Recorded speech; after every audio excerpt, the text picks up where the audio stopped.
All right, everybody, welcome back to Horn Takes. We said we weren't going to do another edition of the Bullpen because Texas baseball is out of the tournament, but I lied.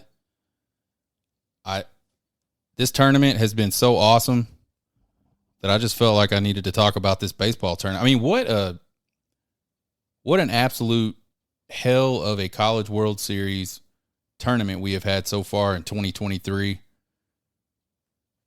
We're going to talk about this College World Series final coming up. It's going to be a good one.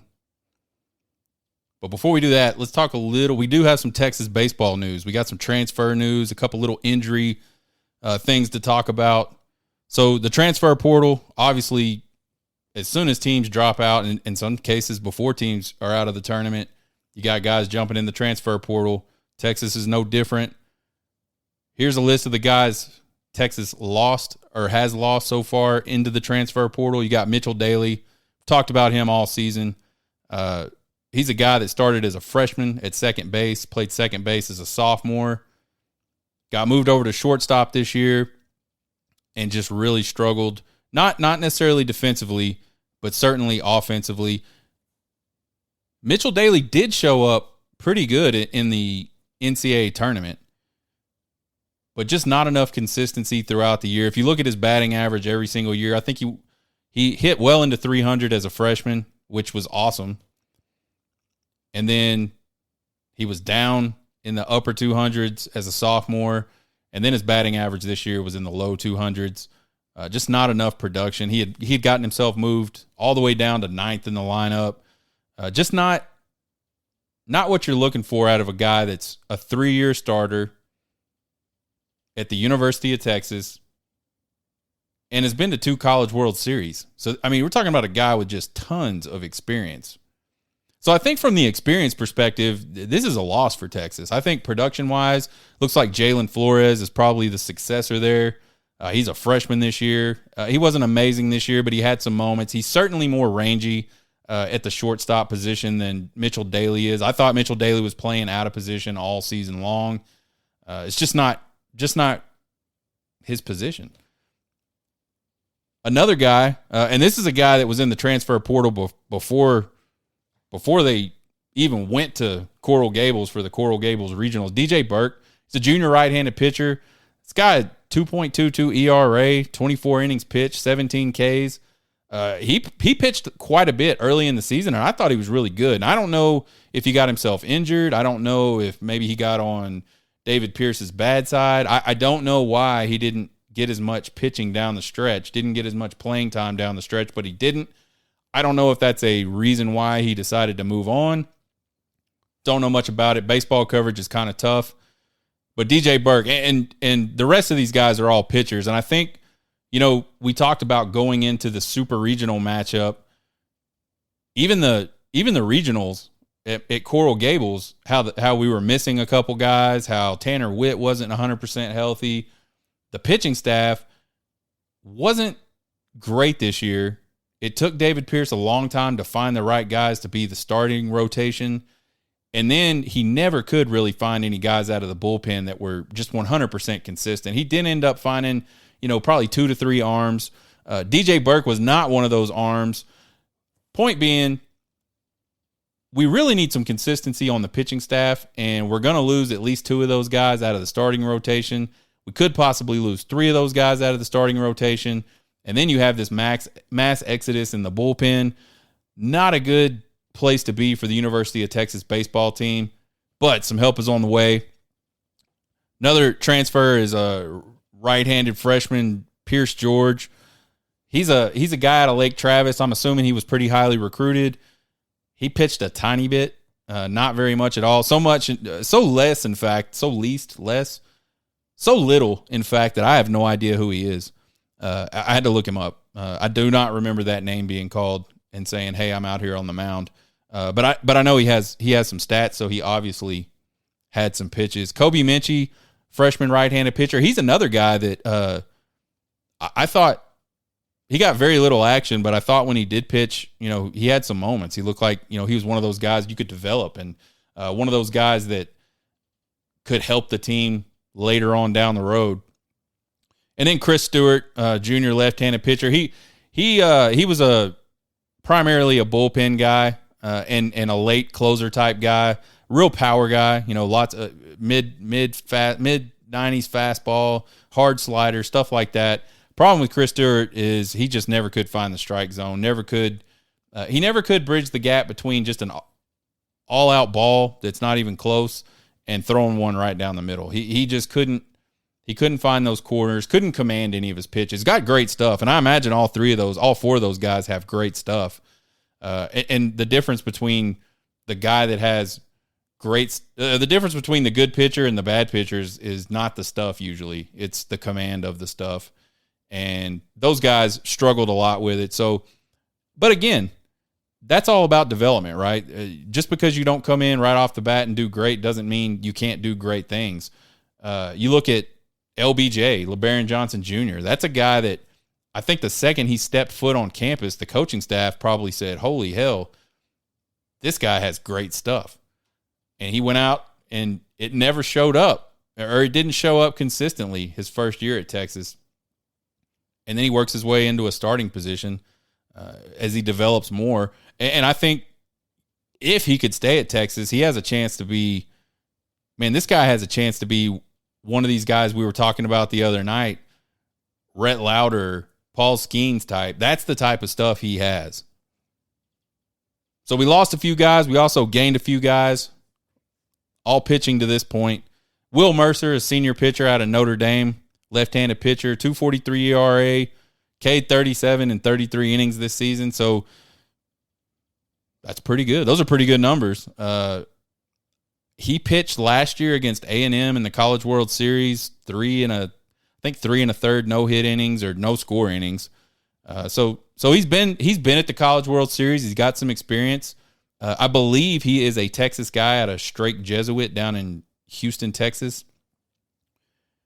Next guy up is Oliver Santos, and this is an interesting guy. He's a freshman at Duke, and supposedly he's one of the top pitchers in the 2022 recruiting class, but he didn't throw a single pitch off the mound for Duke as a freshman. I think Duke has a pretty deep pitching staff, but it seems odd that a guy that is that highly touted either couldn't break in some sort of role out of that bullpen, or maybe Duke just doesn't do that. Maybe that's a kind of like, you go to the Air Force Academy for football. You're a freshman. You ain't playing. So I'm not sure what the story is on him. Again, supposed to be really, really good lefty out of California, I believe. Oliver Santos. We'll see how it plays out. And then another guy, Will Rigney, senior out of Baylor. He's a right-handed pitcher. He had 8 starts and 10 appearances this year. 3-3 record, 4.18 ERA, 42 Ks in 32 innings. That's pretty good. I don't know about this guy. I'm certainly not a Division I baseball talent guy that should be trusted, especially in baseball. But those numbers seem, I don't know. We'll see what happens with Will Rigney. But there it is. You got your 3 pitchers coming in. There's a lot of big names in the transfer portal year. I still think, regardless of the fact of whether Jalen Flores, whether he's that guy, and I'm sure he is, he's the plan right now. I still think you got to go find another shortstop. You got to go find some outfielders in the transfer portal if you can. More pitching. Definitely need more pitching. If they could get there's a kid out of Alabama, I think, that's in the transfer portal. If they could get that guy, a guy like that, that's been out there and has done it. I believe he was their ace on their staff. I can't think of his name right off the top of my head, but there's a lot of talent out there in the transfer portal. And if you looked at the game last night between LSU and Wake Forest, you saw the power of the transfer portal in college baseball. I don't think LSU wins that game without Paul Skeens and without doggone, what's his name? What's this kid's name? Anyway, I can't think of his name. It's crazy. The kid that hit the home run, Tommy Tanks. Yeah. Without Tommy Tanks, man, they don't do it. They don't do it without Paul Skeens. They don't do it without Tommy Tanks. And that's a talented team, don't get me wrong. But Those two guys made all the plays last night, at least pitching wise and offensively for LSU. Couple injury updates real quick on Texas baseball. David Shaw and Heston Toll were a couple of those guys out of the bullpen that I mentioned that I think David Pierce got pretty comfortable with down the stretch. Neither one of those guys traveled to the Coral Gables Regional. Obviously, they didn't go to the Super Regional in Palo Alto. David Shaw is set to undergo Tommy John surgery, and I don't know much about senior right-hand pitcher Heston Toll. I think he has another year of eligibility, and I know he was injured, but I have not heard what he is doing in terms of surgery or recovery or even what his injury is. But we do know David Shaw tore his UCL. He's undergoing Tommy John surgery. So that's a quick update on your Texas Longhorns. Man, really wish those Texas Longhorns were still playing baseball. But now we can focus on football. We can focus on the rest of this College World Series. Then we can focus on football. And, man, football is going to be here before you know it. We're almost up to July 4th. Right after that, players are going to start reporting just a few weeks after that. We'll be in fall camp. And then all of a sudden, we're going to be booting the pigskin. I can't wait. So we said at the top of the show, just what a badass. If you are a college baseball fan or a baseball fan, period, what a badass tournament this has been so far at the College World Series. I had 5 of the 8 teams getting in. I picked 5 of those 8 teams. Not bad. I had half the final. Wake Forest let me down. What's really interesting about this College World Series to me is there's a lot of interesting things, but here's one of them. Low scoring games. 6 is the highest single team run total so far in this tournament. I don't know how that compares traditionally, but I feel like it's low. 10 is the highest 2-team run total, and I know that's low. What's that tell us? I think that tells us there is a lot of good pitching at this College World Series, and there's a lot of good defense at this College World Series. A lot of close games in this College World Series. 7 of 13 were 1-run games. 5 runs was the biggest deficit, and that was TCU over Oral Roberts in the first elimination game for both teams. Had 3 3-run games, 2 2-run games. I don't think it's ever happened. I know it's never happened 3 in a row, the first 3 games of the College World Series being 1-run games. I bet you it's never happened that through 13 games of the College World Series, over 50% of them were 1-run games. Lots of comebacks, late comebacks in this College World Series. 4 of the 13 games so far have been late comebacks. And then I think, conversely, we talked about the pitching, we talked about the defense. There's been a lot of timely hits and big hits in timely moments. You got Oral Roberts, who goes down to TCU in game 1, 3 runs in the bottom of the 8th inning. And the way they did it had to be heartbreaking for that team. Bunch of walks. I think there was some wild pitches in there. They basically gave TCU 3 runs. I don't think TCU did a whole lot to earn those runs. And then Oral Roberts comes out in the top of the 9th with an RBI single and then a 3-run jack to go up 6-5. Closer comes in, shuts him down. That's a comeback. That's a 1-run game, and that's a big timely hit right there in game 1. Then Florida against Virginia. Florida and Virginia play in game 2. Virginia is in control of this game from pretty much opening pitch. And then Florida gets 2 solo home runs and a sac fly after being down 5-3 going into the 9th to walk off Virginia. So that's 3 timely hits. A sac fly isn't a hit, but it counts. Scores a run. Wake Forest with an RBI single in the 8th to top Stanford. Stanford was winning that game basically the whole game. Had it in control, and you had to think Stanford. Man, Stanford's pitching staff was a little bit better than what I expected. Headed into that super regional. Wake gets a two RBI single in the 8th, go up 3-2, win that game 3-2. And then you look at another Florida game. Florida with a pair of 2-run home runs and a solo home run to eliminate Oral Roberts. That happened early in the game, but the key is it was big hits, right? Big stick movement right there.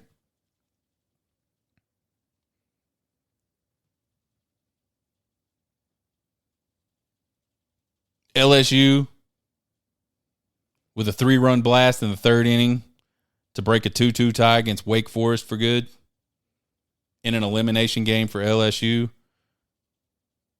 The DH gets it done. Big hit. Timely hit. And then obviously you had Tommy Tanks last night. I cannot believe I couldn't remember Tommy Tanks' name a minute ago. But obviously you got Tommy Tanks last night in the 11th inning on a pitch that he says he's looking fastball. It's obviously a slider. He says, I just threw my hands at it. And he knocked the piss out of it. He hit that ball. I think he hit that ball far enough that if it would have been at the bullpen, it would have been over the bullpen. And that's a pretty good shot at Charles Schwab. I've been calling it TD Ameritrade. I didn't know Charles Schwab picked up the actually, I think Charles Schwab and TD Ameritrade are the same company now. That's a different discussion. Anyways, Charles Schwab Field, pretty big park. And if you go over the bullpen, you really made a shot. And I think if he'd have hit it at the bullpen, it goes over the bullpen. So pretty damn powerful and timely hit on a pitch that you were fooled on. So lots of big hits in this tournament. Lots of good defense in this tournament. And, man, the pitching has just been – the pitching's been outstanding. I just don't think we've seen anything quite like this at a College World Series before in terms of just all the teams. All the teams. Pitching was really, really good. So let's talk about this Wake Forest LSU series just a little bit because we said we thought Wake Forest would get it done. They're the number 1 seed. They're one of the best offenses in the country, best pitching staff in the country. And I think what got Wake Forest in this tournament is their bats. They just could not. They looked really timid. Looked really timid at the plate in games 2 and 3 against LSU. Actually, I take that back. Game 2, they looked really timid. Game 3, they came out swinging. And I said it on a TikTok video earlier today. I think Wake Forest hit the ball better in this Game 3 than LSU did. They just kept hitting it right at LSU players. I mean, that's part of the game. And that's got to be just gut-wrenching for those guys. They know they put bat on ball on a really good pitcher. Probably the best in the country. Probably a guy that can go. I mean, Paul Skeens is probably a guy that could wind up on a major league roster before the end of this year, before the end of this summer. And Wake Forest put him in play a bunch. Just couldn't get that one big hit. Couldn't get it. They had a couple chances late in the game where they had runners in scoring position.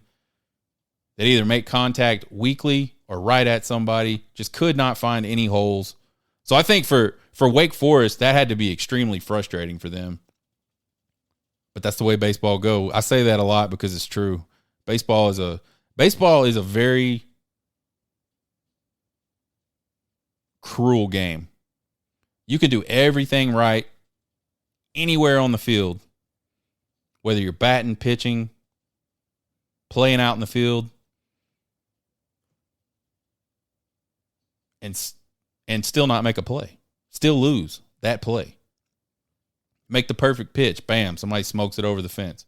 Fool the best hitter on LSU's team, or one of the best hitters on LSU's team, with a first pitch slider instead of a fastball, which is what he was looking for.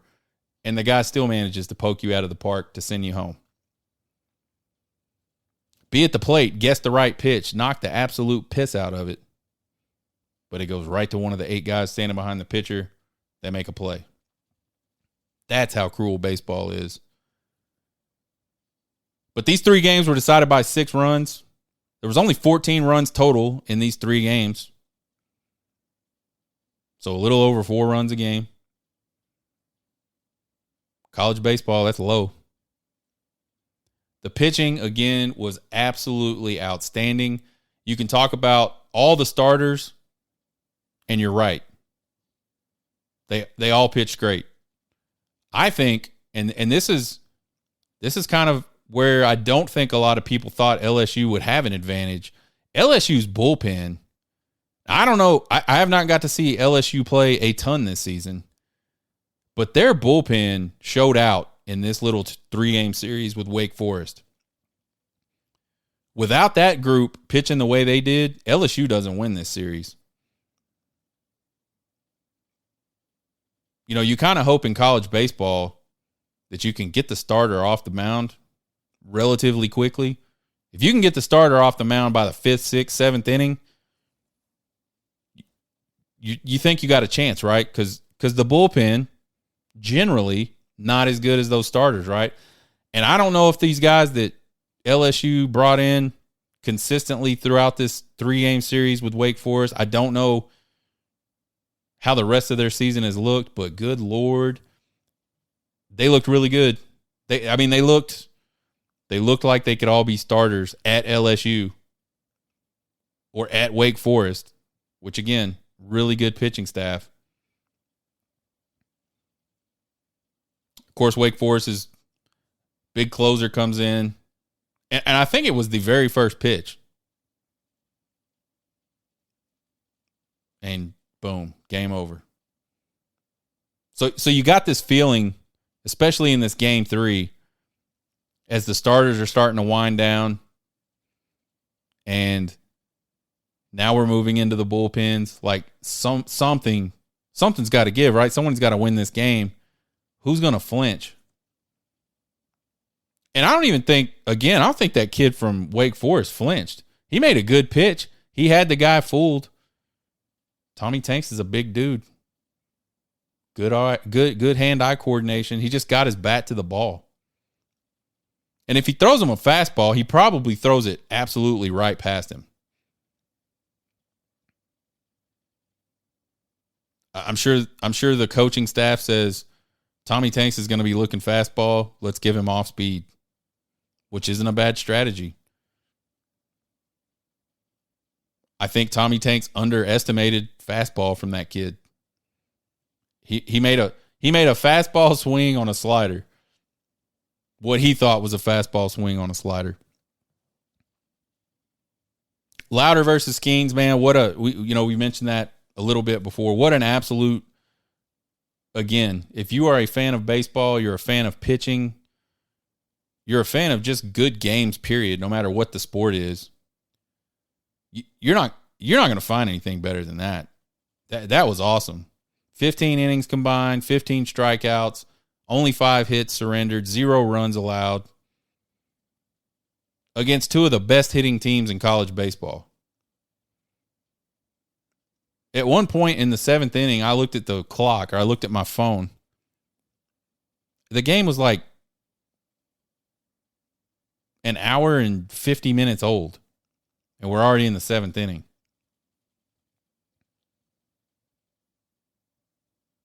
They're just mowing down the opposition. It was great to watch, exciting to watch. It didn't end up hurting them, but I wondered why Wake Forest's coach pulled Louder out when he did. I thought he had one more inning. He'd only thrown 86 pitches at that point. He had kind of been consistently between 15 and 20 pitches behind Skeens the entire game in terms of pitch count. So I kind of thought at that point, this is going to be where this is where LSU is going to take advantage. That was my gut feeling. Didn't happen. But I thought he should have left Louder in there another round. The inning before, a couple guys got on. I don't know. Like, he still dominated LSU at the plate that inning. It just wasn't video game domination. Like, LSU won a couple of at-bats in that inning. I thought the defense in this series was outstanding. Lots of like robbery on line drives. Lots of really good, diving, fielding plays, good throws. You look back at two plays in this game where there's runners at third base for both teams. This situation happened for LSU on offense and for Wake Forest on offense. Runners at third, one out. Someone in the infield has to make a play. For Wake Forest, it was Brock Wilken, who kind of had to make a play defensively because he didn't really make that many offensive plays in this tournament. But he fields a little ground ball going down the third base line.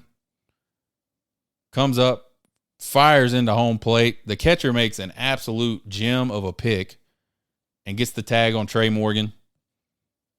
That was a pivotal moment in the game. I believe that was game one. And then Trey Morgan pays him back in the game last night. Runners at first and third, one out. Bunt. They try the squeeze play. The bunt gets a little too far down the first base line. But Trey Morgan's coming. As soon as that guy squares, Trey Morgan is trucking it. He makes a great play to field the ball. Does kind of like a little shot put move to home plate, which how he fielded the ball, dove towards home plate, shot putted the ball to the catcher perfectly, where all the catcher had to do was catch it, spin, and lay the tag on to a guy trying to come in on the squeeze. And that play wins the game for Wake Forest. If they get that run across, they win the game as the game played out. So you watch these two teams, there's like nothing they can't do. They didn't always do it in this series, and they didn't always do it at this College World Series. But Wake Forest and LSU, pitching, offense, defense, really, really good. I think home runs were the difference. Kind of who flinched, right? Who out of those two really powerful lineups can manage to poke one over the fence? LSU did it. Game 2, they did it in game 3. Had the big 3-run shot. Belosi, the DH for LSU. That was early in the game, but it was sort of the defining moment in that game. It broke a 2-2 tie. Really got LSU going. And what to that point had just kind of been a low-key sort of back-and-forth affair. They broke it open. In a game like that where both pitchers are, pitching so well, if you can pop one over the fence and get multiple RBIs on that pop over the fence, that is tough. That's a mental problem for the other team. So, again, amazing series between Wake Forest and LSU. I hope that the Florida and LSU final can come anywhere close to that in terms of just entertainment and sort of drama and, just good baseball. Like, what kind of plays will we see? I mean, we saw a Florida center fielder against TCU come in and run down a pretty good bomb from Braden Taylor, I think is his name. Kid from TCU, really, really good player, really good from the left side of the plate. Just absolutely smokes one to center field. And this kid that just got brought into the game runs it down. What kind of plays will we see in this College World Series final? Something this tournament has caused me to kind of rethink philosophy on is we always talk about good pitching is better than good hitting. So, or good pitching will beat good hitting. I feel like today's game is different. I don't know if that's the case anymore. Obviously, Wake Forest and LSU both have good pitching. Wake Forest has the better pitching, statistically. Texas had better pitching statistically than Stanford in that Palo Alto Super Regional. The difference in that Palo Alto Super Regional was the home runs for Stanford. The difference in this LSU series with Wake Forest in the College World Series, and I'll keep calling it a series. They played 3 games. I know they didn't play 3 back-to-back games. They essentially played a 3-game series to see who came out of that bracket. The difference for LSU was home runs. The difference for Wake Forest was they could not hit home runs. I think they hit like 57 home runs in their last game against Bama at the Super Regional.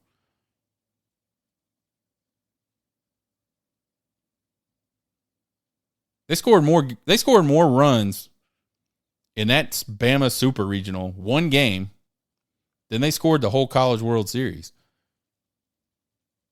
And it was the long ball. So I think today's game is different. I think you have to have good pitching, but you also have to have guys all up and down the lineup that can leave the yard. Because that's how you really break somebody's back. You leave the yard. And you leave the yard with as many people as you can get on base before you leave the yard. So, I kind of came up watching college baseball when Texas was a pitching machine. Like Texas would go play these teams that were used to scoring 6, 7, 8, 9 runs a game. And Texas would allow 1 or 2, maybe 3 runs on those teams. But Texas would only score 1 or 2 runs more than they would, and not a lot of it was long ball. Texas was a manufacturing, we're going to get the leadoff runner on, we're going to bunt him to second, and then we're going to see what happens. We're going to try to work him around, get him in. You started to see towards the end of Augie Garrido's career at Texas, that wasn't really working anymore. The pitching was outstanding, but they didn't have enough bullets in the barrel, so to speak, bullets in the magazine, guns in the fight. I don't know what the hell the phrase is. They didn't have enough guys that could bust the ball. And then David Pierce shows up. You start to see a little of that. And David Pierce winds up in the College World Series, 3 out of his first 6 years at Texas, not counting the COVID year, which I believe I thought that team was playing really well. It was a short season at that point, but they were playing really well. I think that team had an opportunity to probably make it to Omaha as well. So the game's changing. And I think Texas is going to have to continue to add some guys that can bully the baseball, because I think you're going to need that. You go back to 2021, the last time Texas won a College World Series game, and they just sort of had that epic home run fest with Mississippi State.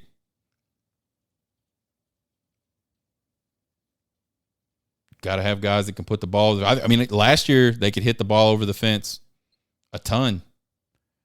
They just couldn't do it at the College World Series. So the teams that advance and the teams that win this thing are the teams that have good pitching and they execute offensively, because they all have the ability to hit home runs, but you got to execute offensively, which I know sounds stupid because you got to execute offensively to score runs, but we're not scoring runs in the manufactured way anymore in college baseball. College baseball is almost professional baseball now in terms of, you look at a stat line, you don't see a whole lot of innings where there's multiple singles in a row. You see oh, so-and-so got walked or so-and-so got a single, and then somebody came up and bashed one over the fence. So let's talk about this College World Series final again. We got half of it. Florida's in. Florida's anxiously awaiting. Florida goes 3-0.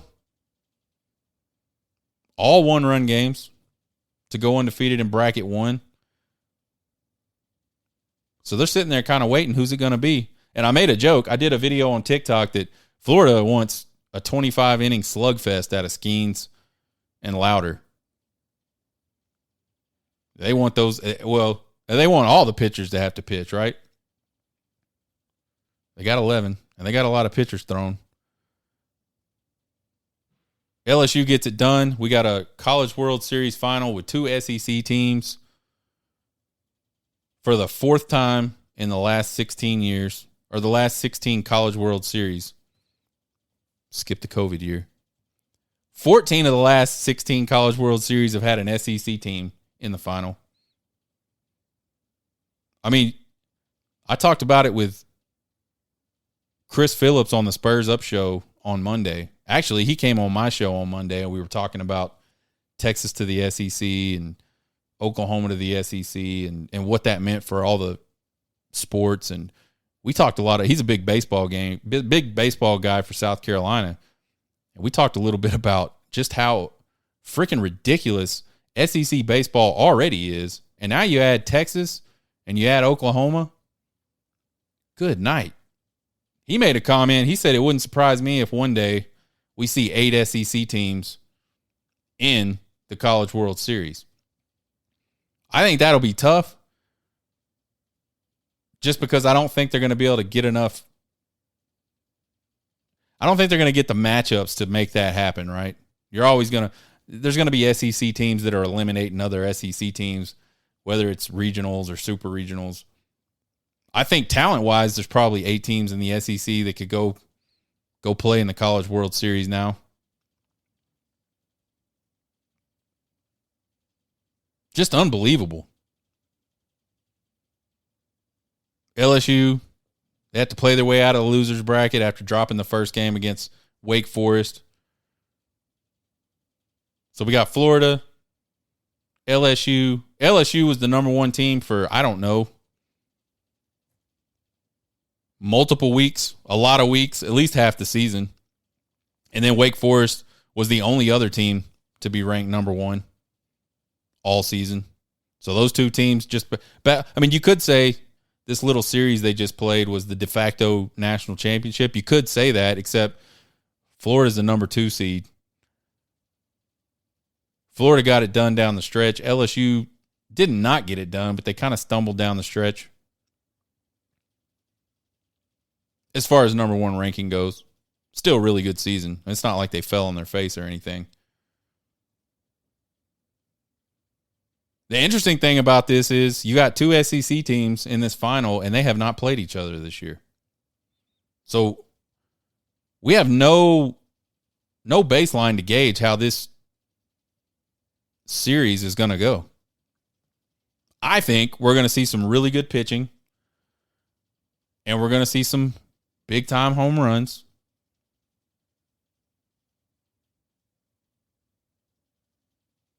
We're going to see superstars be superstars. There's a lot of guys fixing to be on this field Saturday, Sunday, maybe Monday that are about to be making a lot of money as they get drafted into the MLB. So headed into this College World Series, once the field got set, I thought we'd have Florida, I thought we'd have Wake Forest, and I thought Florida would win it.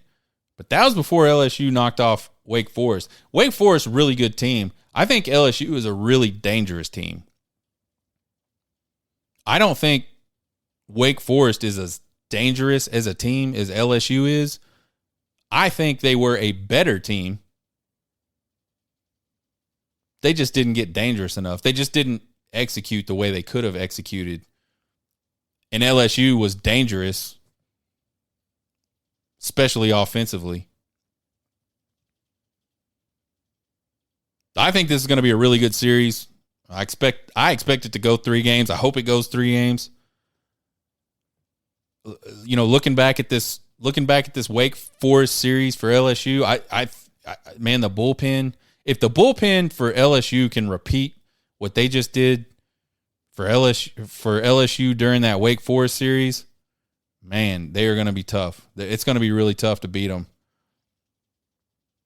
I got to stick with my pick because that's what I do. I'm not going to get wishy-washy. I think Florida figures out a way to pull it out. I just think Florida figures out a way to pull it out. But if LSU does, it would not surprise me one bit.